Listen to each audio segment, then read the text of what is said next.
श्री शिवाय नमस्तुभयम मित्रों, हर हर महादेव। आप सभी का स्वागत है हमारी YouTube चैनल शिव पुराण ज्ञान में। हमारी चैनल पर श्री पंडित प्रदीप मिश्रा जी द्वारा बताए गए सभी अचूक उपाय बताए जाते हैं।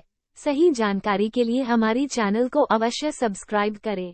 परमात्मा की शरण में पहुंचना, किसी मंदिर के दरवाजे पर लिखा था आपका मन गंदा है। यदि आपका मन गंदा है, आपने पाप करा हो, छल करा हो, कपट करा हो, बेईमानी करी हो, प्रपंच करा हो, चाहे आप कितने भी गंदे हो, तो मंदिर जरूर जाइए। आपका मन गंदा है तो मंदिर जरूर जाओ। लोग कहते हैं मैं गंदा हूं, मेरा मन गंदा है तो मंदिर जाने का नहीं करता। मन गंदा हो, आप काम लोभ विषय वासना आसक्ति तृष्णा में कितने भी समाहित हो गए हो तो भी मंदिर जरूर जाओ। तो एक बैनर पर, एक प्लेट पर ऐसा लिखा हुआ था कि आपका मन अगर गंदा है तो मंदिर जरूर जाना। पर सोचने वाली बात है कि इसका मतलब क्या है। उसका केवल एक सार तत्व है कि जब बच्चा कीचड़ में गिरता है, जब बच्चा गंदगी में पड़ता है, जब बच्चे के कपड़े गंदे हो जाते हैं, शरीर गंदा हो जाता है, तो उसको पड़ोसन नहीं संवारती, उसको कोई रिश्तेदार नहीं उठाता, उसको कोई पड़ोसी गोद में नहीं लेता। उसको अगर गोद में कोई लेता है तो या तो माँ लेगी या बाप लेगा, उसका पिता, उसकी माता। उसी तरह आप यदि मन गंदा भी हो गया तो मंदिर जरूर जाना, क्योंकि वो जगत का बाप आपको गले जरूर लगाएगा, ये पक्का है।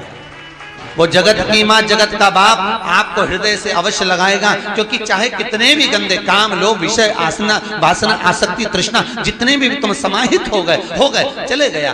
कहाँ कोई कह रहा था हमारा तो बचपन बिगड़ गया, हमारी जवानी बिगड़ गई, हम भोग विलास में डूबे रहे, हमने ये गलती कर दी, हमने ये गलती कर दी। कथा सुनने के बाद कई गलतियों का भान होता है कि हमने ये गलती करी। हो गया ना, हो जान दो। फिर भी आप अगर मन भी गंदा है, काम लोभ विषय वासना आसक्ति में भी हम डूबे रहे हैं, भले हमने बचपन बिगाड़ दिया, जवानी बिगाड़ दी, अधेड़ी बिगाड़ दी, भले हम भजन नहीं करे, पर अभी मौका, अभी ट्रेन थोड़ी ना छूटी है।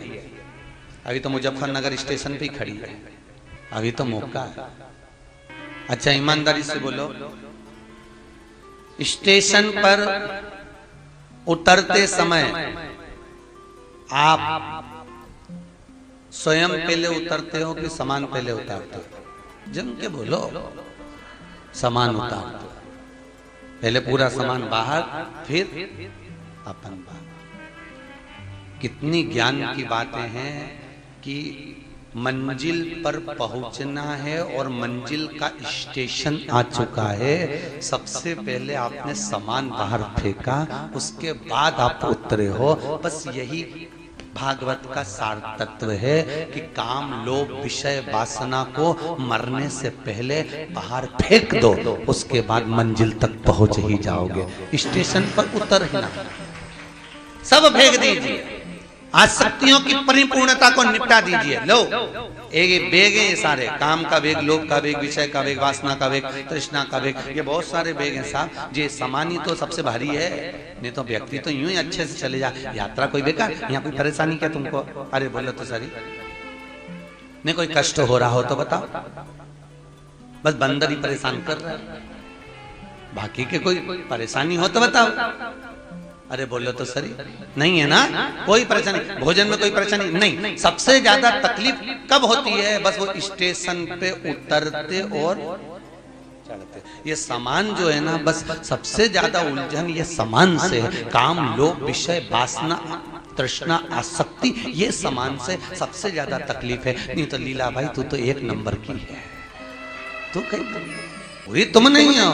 तुम्हारी ये आसक्ति, ये तृष्णा, ये लोभ, ये विषय, ये वासना, ये हमारे बेग जो है ये हमको कष्ट प्रदान कर देते हैं। और हम सामान रखते हैं किसी बेग में और ढूंढते हैं किसी बेग में, और घंटों निकल जाता है, बाद में वही सामान बाहर पड़ा हुआ मिल जाता है। बस यही है, आसक्ति के बेग में काम को डूब रहे हैं और काम के बेग में आसक्ति को ढूंढ रहे हैं। आसक्ति में लोभ को ढूंढा जा रहा है, लोभ से विषय में ढूंढा जा रहा है। और हम ढूंढने में सारा फैला लेते, इतना फैलाते हैं कि पूरा, किसी की तो आदत रहती है जब तक वो पूरा फैला नहीं उसके कमरे में मजे ही नहीं, आनंद। और फिर पड़ोसन के अपना सामान उठा, बता, यहाँ ये पटक दिया, वहाँ वो पटक दिया, पूरा घर गंदा कर दिया। फिर उसमें कोई कहीं की ना कहीं की एक आध समझदार रहती है तो झाड़ू उठा के झाड़ू भी लगा देती है। ऐसा कोई सदगुरु आता है जो सारा सामान सोर के झाड़ू लगा के तुम्हें स्वतंत्र कर कर चला जाता है। कोई सदगुरु आता है जो काम, लोभ, विषय, वासना, आसक्ति, तृष्णा को उठाकर कहीं एक कोने में पटकता है, एक जगह पर ढेर लगा देता है, एक जगह पर संभाल के रख देता है और उसके बाद तुम्हारा कमरा साफ कर कर चले जाता है। आसक्तियों से परे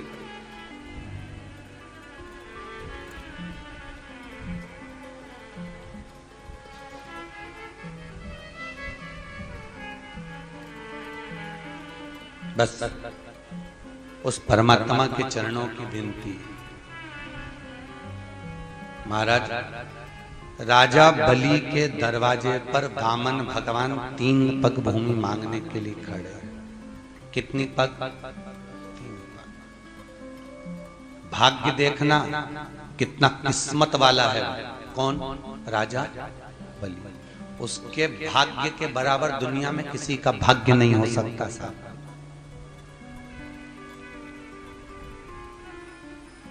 एक भाग्यशाली था वो गिद्धराज जटायु। दशरथ से ज्यादा किस्मत वाला था वो। राजा दशरथ से ज्यादा किस्मत वाला गिद्धराज जटायु, भीष्म पितामह से ज्यादा किस्मत वाला वो गिद्धराज जटायु। 3 किस्मत वाले हुए, एक दशरथ जी, एक भीष्म पितामह, एक गिद्धराज जटायु। ये 3 किस्मत वाले। इनको किस्मत वाला क्यों कहा गया? क्योंकि दशरथ जी के घर में राम जन्मे, भीष्म पितामह ने भगवान कृष्ण का बचपन से लेकर जवानी तक का दर्शन करा, और गिद्धराज जटायु जिसने प्राण त्यागे तो राम की गोद में त्यागा। इन तीनों में सबसे ज्यादा प्रबल किस्मत वाला है तो गिद्धराज जटायु है। क्यों? क्योंकि दशरथ जी के घर में राम जन्मे, पर दशरथ जी के जब प्राण छूटे तब राम सामने नहीं, राम सामने नहीं। भीष्म पितामह जिसने भगवान कृष्ण का बचपन से लेकर जवानी तक का दर्शन किया, पर जब प्राणों को त्यागा तो कृष्ण सामने नहीं थे। पर गिद्धराज जटायु जिसने जीवन भर मांस खाया, पर जब प्राणों को त्यागा तो राम को सामने पाया। बस ऐसा ही हमारा जीवन हो। बचपन गया जाने दो, जवानी गई जाने दो, अधेड़ी गई जाने दो, पर बुढ़ापा मत बिगड़ने देना। बुढ़ापा आता है तो गवर्नमेंट भी रिटायर कर देता है, जाओ रे अब तो जिंदगी संवार लो। गवर्नमेंट भी रिटायर कर देती है। क्या कहती है? अभी तक तुमने जो कमाया वो परिवार के लिए, अभी तक तुमने जो किया वो तुम्हारे परिवार के लिए, अभी तक जो तुमने किया वो तुम्हारे कुटुंब के लिए। अब 60 के हो गए, 40 वर्ष तुम्हारे पास में दे रहे हैं, आधे से ज्यादा उम्र तुम्हारी खप गई, केवल 40 वर्ष। जाओ अब थोड़ा जाकर भगवान का भजन करना। अभी तक परिवार के लिए करा, अब अपने इस आत्म कल्याण के लिए करना। तो गवर्नमेंट भी रिटायर कर देती है, चले जाओ अब जाओ। पर कई लोग ऐसे होते हैं कि रिटायरमेंट मिलने के बाद में भी दूसरी जॉब ढूंढते हैं।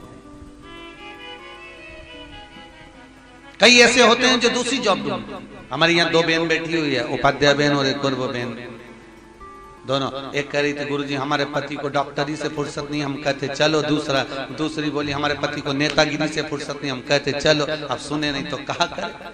आप ऐसी कृपा करो ना गुरुजी, एक बार वो आए। हमारा तो निवेदन हर पल, हर घड़ी, हर क्षण, हम तो कल्लू जी महाराज से, सुखदेव जी महाराज से, ठाकुर जी से ये विनती करते हैं कि आप ऐसी जीवन भर अखंड सौभाग्य में रहो और जोड़े से कथा सुनते रहो। हम तो यही वर प्रदान करते हैं आपका जीवन।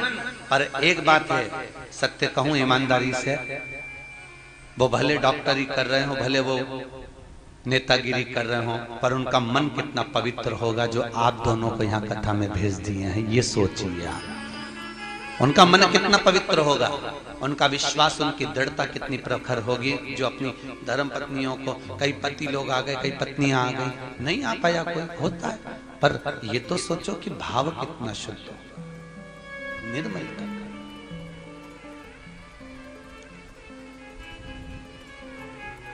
और कौन? भाव, निर्मलता का स्वभाव, भगवत पद की प्राप्ति का केंद्र बिंदु। बस वही हो।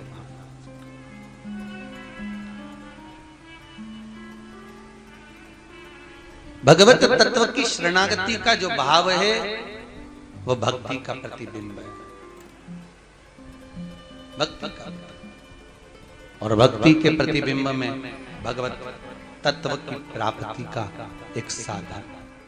अगर आपको यह वीडियो पसंद आया है तो कृपया वीडियो को लाइक करें, कमेंट करें और हमारी चैनल को सब्सक्राइब करें। श्री शिवाय नमस्तुभ्यम।